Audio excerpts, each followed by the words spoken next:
Devstream 127. I don't want to say it was the best Devstream, because I don't think it was, but we got a bunch of news. Like, they haven't done a Devstream in about a month. It's been a month since they did a Devstream, I think. So it's been a bit.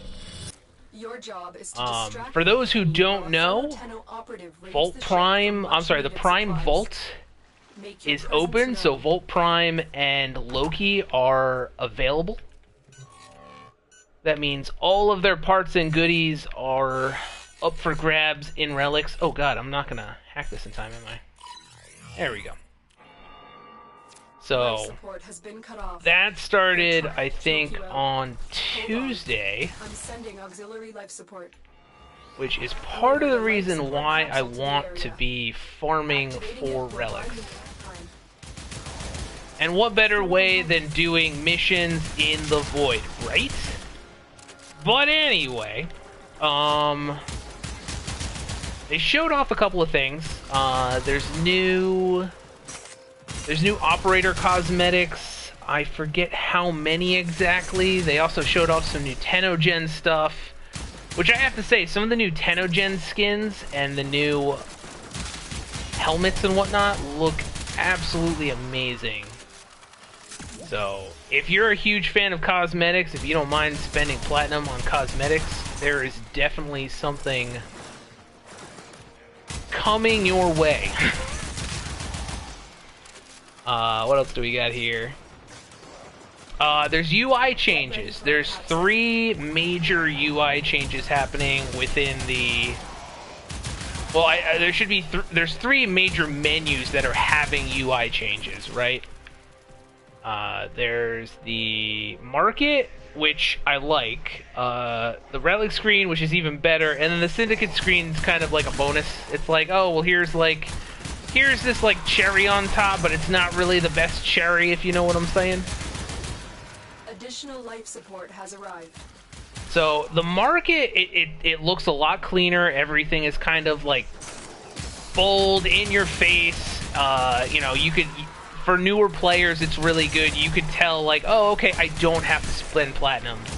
This is not. Oh, really? Wow. Okay. Let's hope I don't die again. But you could see like, oh, okay, there are blueprints, so I can make, like, new players can like clearly see like, oh, I can make this stuff. Well, how do I make it? And it tells you what you need. You can also see stats, which is kind of funny because they couldn't really find how to find the stats. You have to hit tab on PC, and they weren't really aware, which is kind of funny. You know, it's their game; they didn't know. It was cool. What else was there? Oh, my biggest thing that I liked was actually the menu with your little relics menu from the relic station on the ship. It tells you, I mean, like it always does. It tells you what's in the relic. It tells you it's going to tell you if you have it or not. They talked about if it was going to inform you whether or not it is currently vaulted or available to obtain, and that's like to be determined still. I hope they do that, because it's gonna make it a lot easier for newer players to know like what to pick out of a relic. You know, I mean, it's one of those things where it's not going to really matter or affect the veteran players in the game, but it's going to definitely have a strong impact on the newer player base that comes in to like try out the game, or maybe players that used to play and then, like, you know, came back for whatever reason, which, trust me, there are a lot of reasons to come back to the game. But I just like the UI changes. You're also able to, like, let's say you wanted to increase the chances a little bit of getting some of the rarer items from a relic. So you put some void traces into it, and then for whatever reason you don't get to crack open that relic right away, and you come back to it later. You maybe earn a couple of more void traces, and you decide, oh, I want to make this radiant. You can now stack that. So like you're not stacking it to like increase it, but like before, if you upgraded the chances of getting rarer items from your relics, you weren't able to put any more void traces into it. Well, now you can. It's kind of like, like that's good, but it doesn't. Yet again, it doesn't really affect me. So like I have kind of an indifferent opinion on that. It might help out newer players.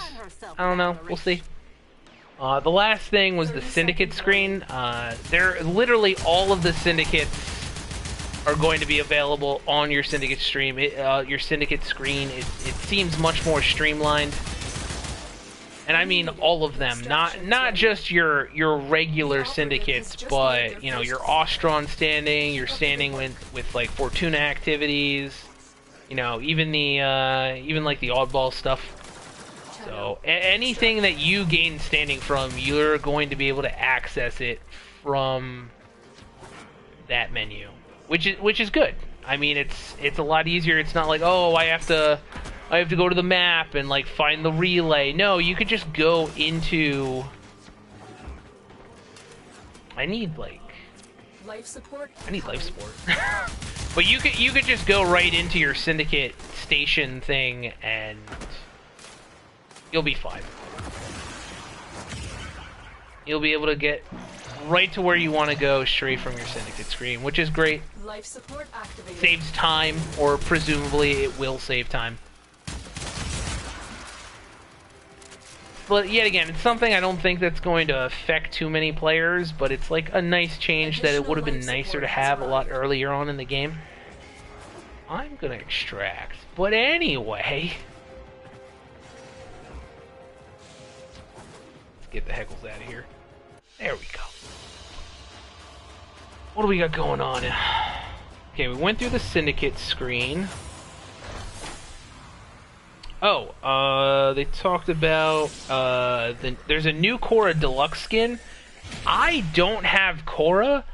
I want Korra because this skin, the concept art for this skin looks so good. I hope the concept art for the skin translates really well into the game because it looks beautiful. Oh my god. Korra also got like a couple of really nice skins and helmets from the Tenogen stuff coming into the game. So Korra's looking really good. If you're a fan of Korra, you're gonna like some of the cosmetics coming her way. I don't even have the Warframe, but now I'm like, oh, I should probably go get Korra. I should probably spend my money and get Korra, shouldn't I?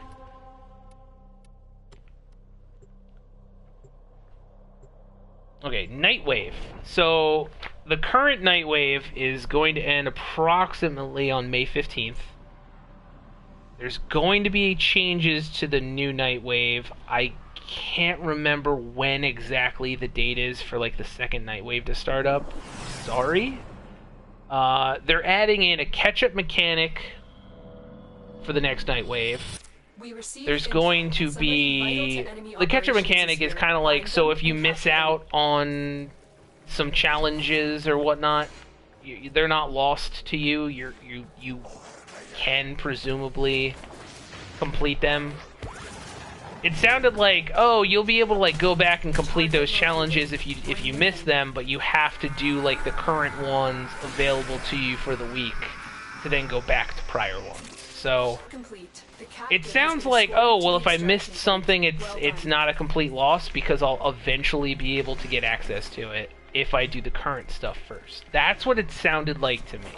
I could be wrong, but that's what it sounded like to me. The other thing is they made some changes. They heard some feedback about players saying certain activities were too long or too hard, and you know, the activities with friends, you know, because some people play solo. I play the majority of this game solo. I don't necessarily agree with those changes, but I mean they're making some, I think, good changes for the game. There's going to be 5 weekly events, 2 elite, not events, challenges, acts, whatever you want to call them.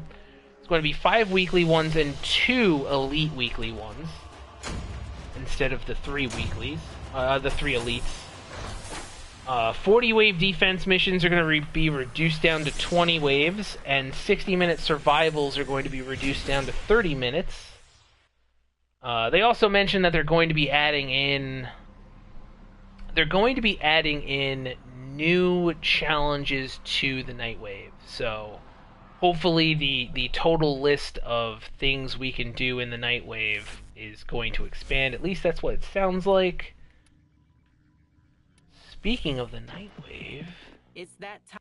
Okay. Let's check what's next. Next up, we've got Plague Star. Plague Star event is coming back. For those who have never played, you'll get an opportunity on approximately June 12th. It seemed like there was some debate on if that was accurate, so they said the week of June 12th we will have access to the Plague Star event, so that's something to look forward to if you've never played it before. They told us that the new war is not going to be available to us before TennoCon. So if you were looking forward to playing the New War quest, that is not going to be out before July. It's probably going to be after July, maybe late summer. I want to say August. You must find, capture, I'm personally hoping for August. We'll get a quest in August, maybe early August, and then hopefully by like November we'll get Railjack. But that's just my hopes. That's not what they said. That's not what they said. Let's see. Gas City has been dubbed. If you guys have been watching the dev streams, they've been working on a map or a tile set. For a map, they've been nicknamed it Gas City. It has the name now, it's confirmed, Jovian Concord. That is coming in May. I want to go a little ahead in my notes. They went back later in the dev stream and said that Wisp is basically getting bundled into this mainline update that has Jovian Concord in it. That's all coming around the same time, so before the month of May is over, we should have a new Warframe, a new map, and leading into my next topic, a new game mode to play. I believe this is coming with Jovian Concord because that's the map they use to play this new mission type on.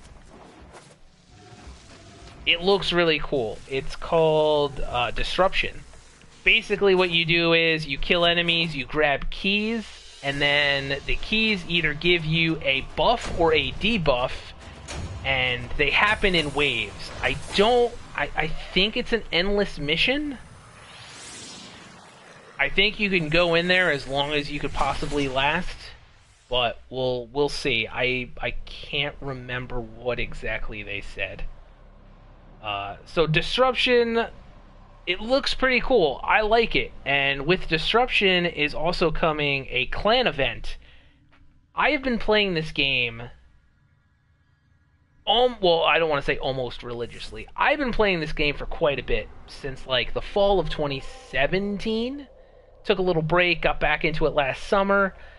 I've never been around for a clan event. When they're launching Disruption, they are launching that week. They are having a clan event. I can't wait to play. I don't know. I have not been playing with any clan members. I gotta go make some friends because this looks like fun. They also said that the reward scaling is differently in Disruption. It's going to basically scale with, I guess, the length of time you've put into the game, into the mission, and your rewards will scale with that. So I'm really looking forward to it. It should be a lot of fun. It seems fun, just from what I saw. I mean, in the dev stream they had Reb playing it with Wisp. Oh, which also I want to talk about Wisp. So Wisp's signature weapon, they showed the concept art the last time they had a dev stream.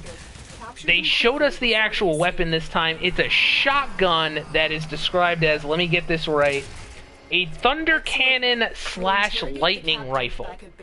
It's confirmed to be a shotgun. It basically shoots these like thunder cannon-ish bolts out of it, that have kind of like a area of effect blast, it looks like. Very small. I'm stuck. What the hell? And then the ult fire seems to be like you're just spitting lightning out of the damn thing. It looks amazing.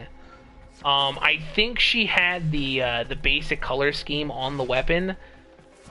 It looks like it's going to be really, really nice to customize with, you know, different energy colors and whatnot. Like, you know, being able to turn the lightning whatever color you want, black, orange, blue, green, whatever you like. It looks awesome. Like I mean, it looked awesome at the base colors looked awesome. I can only imagine customizing it myself for my own purposes is going to be even better. So that's something to look forward to. I'm really looking forward to that new weapon. It looks awesome. They showed us some railjack footage. Kind of like there's like an interface screen that they showed off for a couple of minutes. They're trying to find out ways to give us customization with our ships and railjacks that isn't necessarily like mods like we know mods, if that makes any sense. So I don't know, they might just be like these, like, you know, oh well, here's a buff to like this system of the ship, here's a buff to that system, and then you have a certain number of slots that you could fit these kind of pseudo mods into to give your ship buffs, I guess. I don't know. I'm kind of assuming on that. It looked really interesting. They also showed us a little bit of game footage. They talked about, you know, kind of changing up how basically Arcwing works in space. So like I've been saying, tweaking Arcwing. Oh, I can't wait to try it out because I don't like Arcwing how it is now. So them changing that makes me a happy camper, and it should make all of you happy too. What else do we have? We have clan event. Oh, okay. We only have a few more things left. There is a new how do you pronounce it? Ephorma? Ephorma? Ephorma? I don't know. I can't read. You know how basically I've been running around for the last couple of weeks and like eggs have been like spouting out of my butt for Easter? Well, there's a new one that's coming out, and it looks like kind of like lotus petals. It looks really cool. So that's coming. With that said, they also said they're increasing the drop chances for the cosmetic that I can't pronounce, Ephorma. They're increasing the drop chances for the ones that drop in missions, but what they're doing with that is from now on, any of the newer ones that come out, they're distributing them through the arbitration vendor. So from now on, we're just going to be able to get them through there rather than like having a chance of getting them as a drop, which I think is the right way to go. But yet again, just my opinion. They also said they're working on new mods, and that is honestly about it. Like I said, the Jovian Concord and Wisp is coming out sometime in May. We don't have an exact date. I mean, it's all good news, in my opinion. Nothing too big. It's not like, oh yeah, you know, we're getting, you know, we're getting, you know, Railjack next month. No, that's not happening. But I think we're getting like a lot of good stuff. They're pumping out content on a regular basis, which makes me happy. So yeah, that was Devstream 127.